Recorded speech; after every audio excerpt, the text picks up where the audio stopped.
من يحملك في قلبه، لا يغيب، لا يختفي خلف الأعذار، ولا يتوارى خلف الانشغال. من يراك أولوية، سيبحث عن طريقة ليصل إليك، ولو كانت المسافة بينكما بحجم هذا العالم.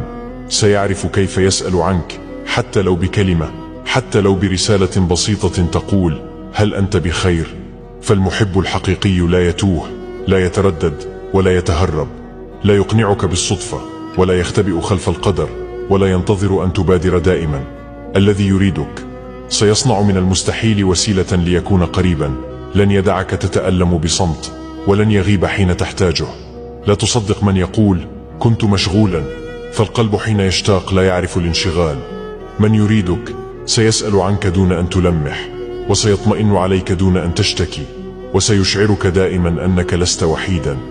أما من لا يسأل، ولا يهتم، ولا يبالي، فاعلم أنه لا يريدك حقا، ولو قال 1000 مرة: أنا أحبك.